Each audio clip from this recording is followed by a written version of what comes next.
tingin ko hindi kasi kami, mga ano kami dito, yung nasa Boni, mga, parang mas napatagal nga medyo mga ganun. Pero sa Explain doon, okay lang, wala nang problema. Kaya lang, sanay-sanayan na lang din po. I think they have to pursue on that, and that's good. That's good, okay. Hindi po. Mas lalong tumatagal yung pila, umahaba yung pila na. Yung all station, lalong tumatagal yung pila eh. Okay. Nakaranas din naman ako sumakay minsan eh. Wala namang problema. Minsan lang, hindi ko pa nasubukan uli eh. Pero okay naman sa akin kasi mas mabilis naman para sa akin eh. Kasi dire-diretso naman yung biyahe niya, hindi siya huminto sa ibang istasyon. Karamihan tulad niyan, sa ako ako nababa, Magallanes ako lagi almost. Tapos tsaka Magallanes, so pabor para sa akin.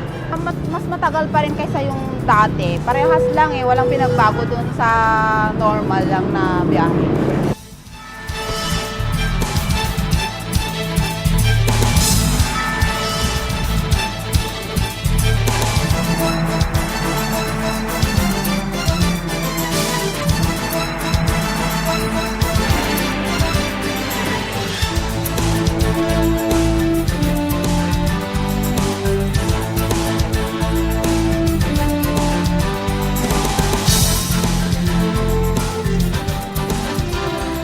Pinag-uusapan pa rin po natin ang mass transport system ng pinakamalaking metropolis ng Pilipinas. Dito po sa Metro Manila. Cathy, may iniwan kang question para kay Direktor. Tinatanong natin kung ano yung magiging ruta nitong express train. Kanina po ay nasabi nyo, na-determine nyo yung mga kung saan may pinakamararaming sumasakay. Yung north ng ating First four stations sa north.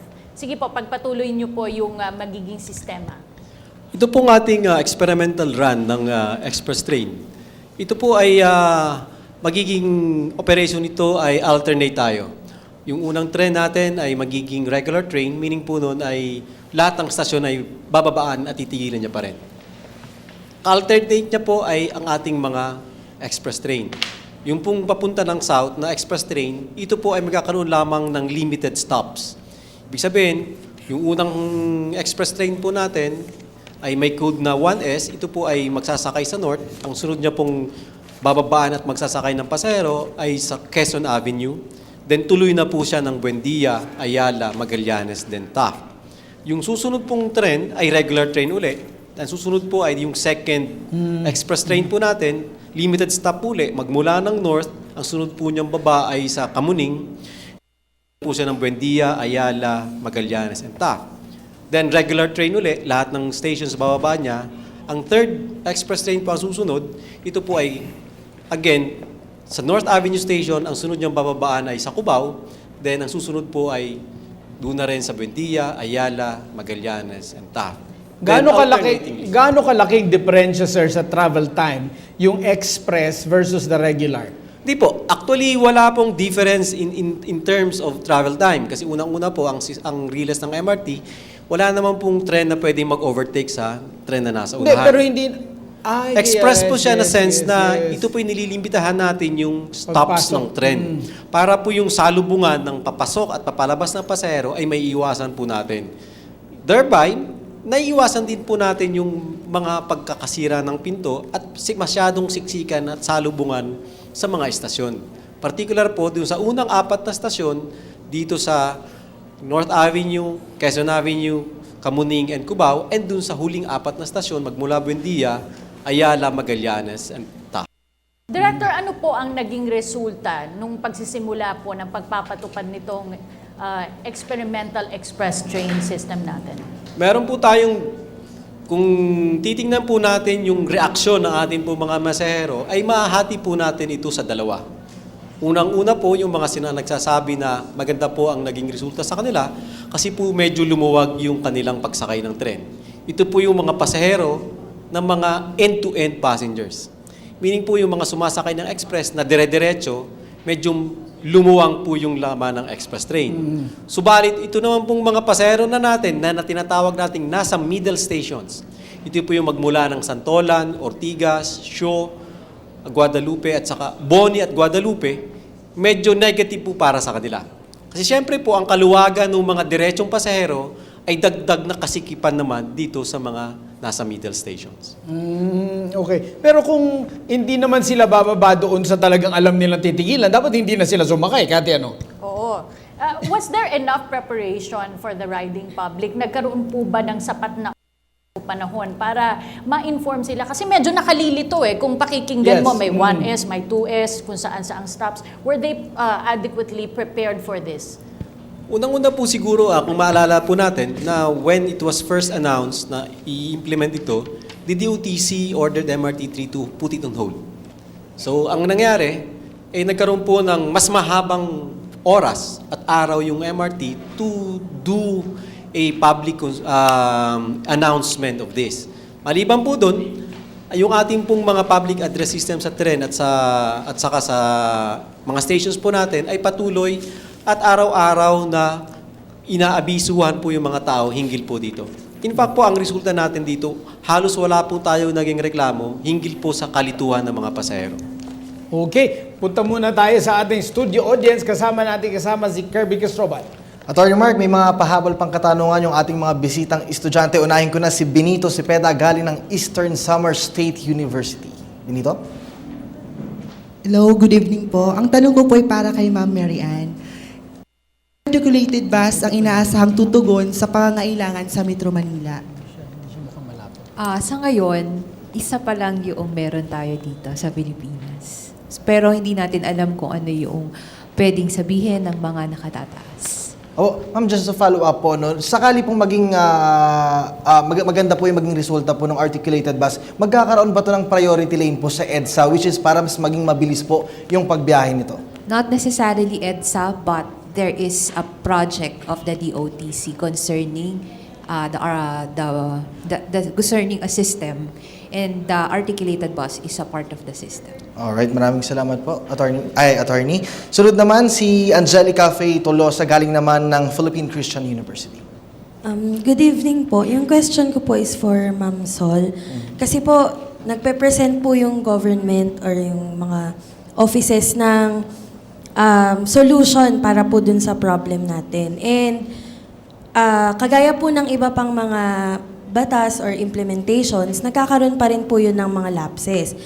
And po, bilang commuters, meron tayong role dun sa kailangan nilang ipatupad. Ano po yung maipapayo nyo or may sasuggest nyo dun sa mga commuters natin para magawa natin yung part natin as commuters dun po sa sinasuggest nila na bagong scheme ng transportation? Siguro yun nga, makikooperate tayo. Katulad nung meron namang designated na mga stops. Let's say, yun nga yung napag-usapan namin kanina, no? Halimbawa, designated is Ayala Station. So, kung ang baba ko naman, Guadalupe, siguro pwedeng mag-sacrifice ako ng konti. Bumaba na lang ako ng Ayala. Total, mas mabilis pa rin, ano? And then, sakay na lang ako ng, kung may bus or jeep, going to Guadalupe. So, cooperation, I think.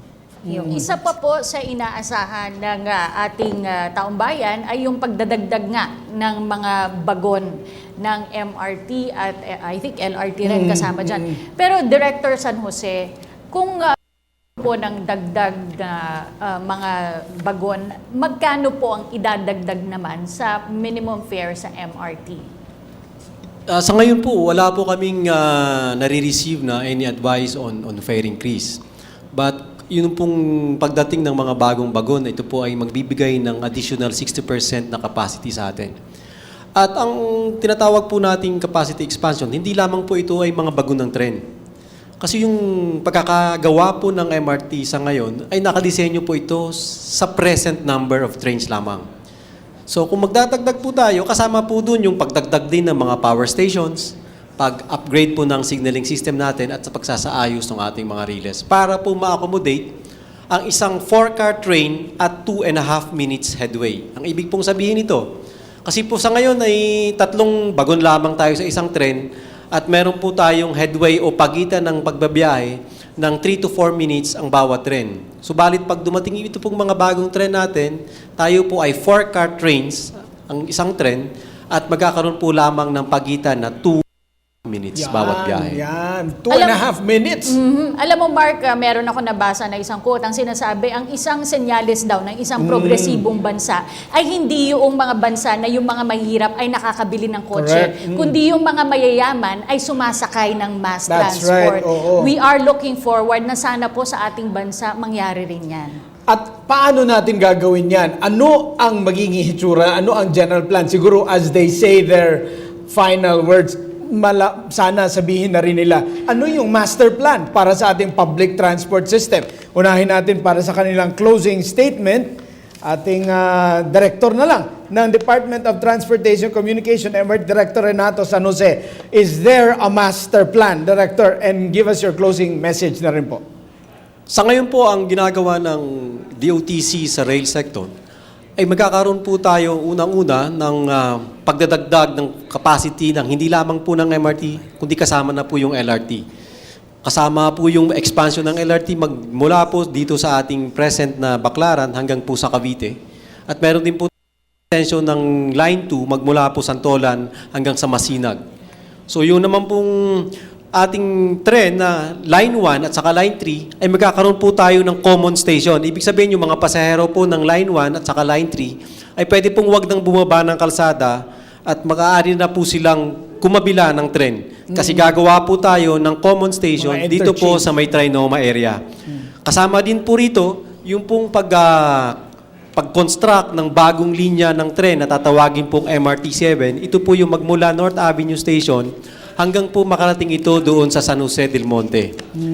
At naka-pipeline na rin po ngayon yung pong itinatawag nating Common Contactless Ticketing System para po sa lahat ng tren natin. Ibig sabihin po, yung ating mga tickets, pwede na po nating i-load through cellphone, pwede na po nating gamitin sa LRT Line 1, sa Line 2, at saka sa Line 3 interchangeably. At lahat ng po ito ay pwede nating lagyan ng load. Maraming salamat po, Director San Jose. At hingan po natin ng kanyang huling mensahe si Attorney Mary Ann Salada, ang tagapagsalita ng Insofar as the LTFRB is concerned, implementing agency po kasi kami ng DOTC. But as far as we know, the master plan, there is a master plan for mass transportation sa DOTC level. And what is the master plan for land transport? Mass transportation sa cities. So that includes yung increase ng capacity ng mga existing natin and pag-aaral sa mga route rationalization, which is being undertaken right now sa higher ups. So ang masasabi lang po natin, the government is doing its work in taking an integrated look at our transportation system, because the government understands that in order for us to have an efficient, safe, and comfortable transport system, it has to be integrated. All right, thank you very much, Attorney. At huling mensahe naman mula sa ating vlogger na si Sol Razo.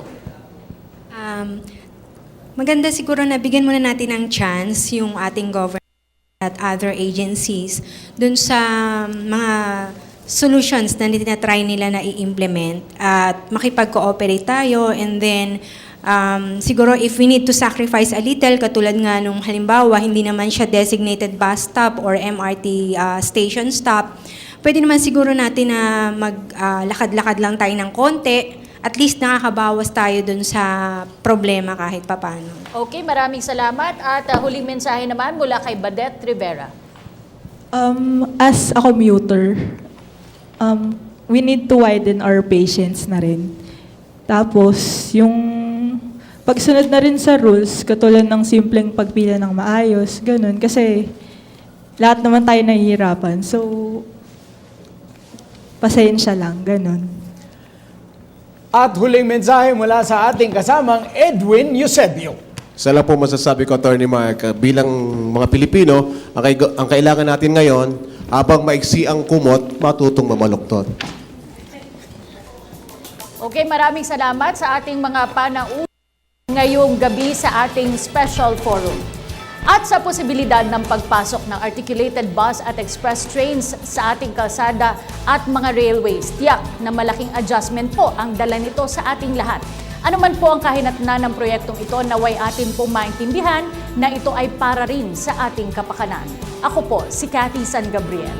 Ang pagbibigay solusyon sa problema ng commuters, partikular na ng EDSA, ay isang bagay na hindi natin masusolusyonan ng mabilisan. Kaya't sa unti-unti nating paghakbang upang umunlad, naway maging katuwang po ng pamahalaan ng bawat isang mamamayang naghahanap ng kaayusan. Ako po, si Kirby Cristobal. Ang maayos na daloy ng trapiko ay masasabing isang palatandaan ng pagkakaroon ng disiplina at kaunlaran ng mga mamamayan ng isang bansa. Opisyal mang maimplementa ang articulated bus at express trains, huwag po natin kalimutan na ang responsibilidad sa pagkakaroon ng isang magaang trapiko ay nasa ating pa ring mga kamay. Ako po, si Attorney Mark Castrodes, naway nakatulong po ang inyong 1.5 oras na pagsama sa aming talakayin ang mahal ito. Ito po ang Transport Trial Run, a PTV Special Forum.